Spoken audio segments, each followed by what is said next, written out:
افلام الصيف بتثبت لنا تاني ان في حاجات اسوأ من الصيف.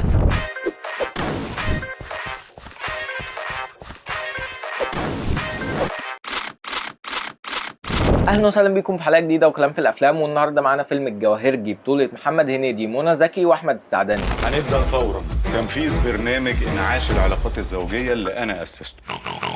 الفيلم بيتكلم عن زوج وزوجة علاقتهم قربت تنتهي وما بقوش طايقين بعض، وبيقرروا يروحوا لدكتور علاقات كمحاولة أخيرة قبل الطلاق. ودكتور العلاقات ده بيعمل لهم كورس علاجي في كل مرحلة فيه مطلوب منهم يعملوا شوية حاجات، ومن هنا المفروض بتبدأ المغامرات. طيب أنا كالعادة كنت متحمس للفيلم لحد ما شفت الإعلان، أحبطت تماما، لأن ببساطة الإعلان بيوضح إحنا داخلين على إيه، بيوضح إن مفيش أي بصيص نور غير نقطة أمل واحدة. ومن هنا دخلت وتوقعاتي في الأرض، يمكن عشان كده ما اتضايقتش قوي. فتعالوا نبدأ بالإيجابيات. مبدئيا الفيلم فيه إفيهات حلوة، مش كتير ولكن فيه 5-6 إفيهات متعوب فيهم. والتسلسلات الكوميدية بنفتقدها طول الفيلم، ولكن بتيجي في الآخر بتسلسل كوميدي فيها الوسع حلو جدا. وطبعا أحمد السعداني من أكبر إيجابيات الفيلم. مش حاسس إن في حد مثل وحش أو حد هو اللي بوظ الفيلم، لأن الفيلم بايظ بسبب السيناريو. بيموت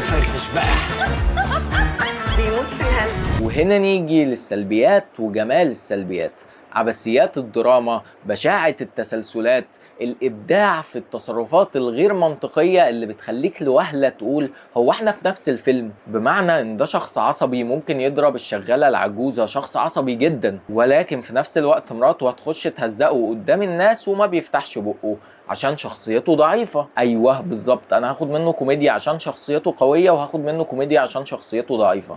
طب والدراما؟ يعني ايه دراما؟ وفي مشهد تاني المفروض ان هو مؤثر جدا، الاتنين بيتكلموا عن ايجابيات بعض.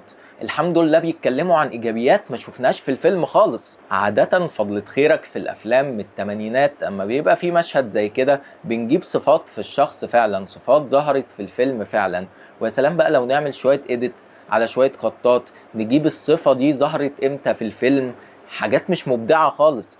انت صح، احنا ما بنفهمش. كان الاحلى فعلا ان احنا نتكلم عن صفات مش موجودة في الاتنين. دي فكرة عبقرية. الكوميديا مش فكرة انها ما بتضحكش قد ما هي قليلة جدا، وانت واخد بالك من ده، فعملت فكرة عبقرية، قلت تحشي بدراما وتحشي بسرقة وبلوت تويست. القصة بشعة، ولا الدراما متأسسة، ولا التصرفات منطقية، ولا تسلسل الاحداث منطقي.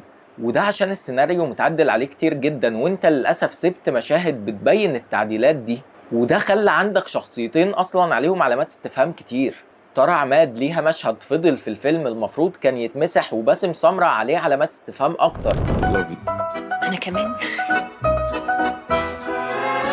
هي الفكرة كلها انت عايز تحكي انهي قصة. مفيش حد قرر يحكي القصص كلها في فيلم واحد ونجح. انت عايز تحكي قصة زوج وزوجة بينفصلوا وتبين من خلالها كوميديا، ولا عايز تحكي قصة زوج وزوجة بينفصلوا وتبين تضرر الطفلة بتاعتهم وتبين الدراما؟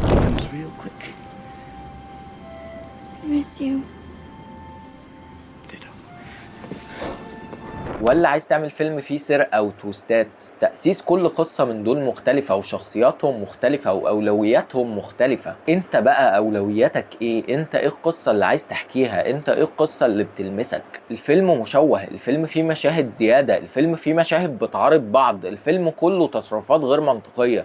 يعني انا بحاول ادور على تصرف منطقي مش لاقي. وحاجتين كده في الكوميديا بدأوا يستفزوني: الإفيه بتاع احنا لا يمكن نعمل كده على جثتي، والمشهد اللي بعده نلاقينا رايحين نعمل كده. الإفيه ده قديم قوي وما بيضحكش من سنين ضوئية. الإفيه ده أبيض وأسود. والمشكلة الأكبر إنكم انتم ما بتعملوهوش مشهد، بتعملوه 3 مشاهد ورا بعض. وطبعا كفاية كلبشات، كفايه كلبشات بجد كفايه كلبشات. الافلام بقى كلها كلبشات، اللي هو حرفيا في 4 افلام كوميديه مؤخرا فيها كلبشات وكرابيج. ايه يا نهار ازرق!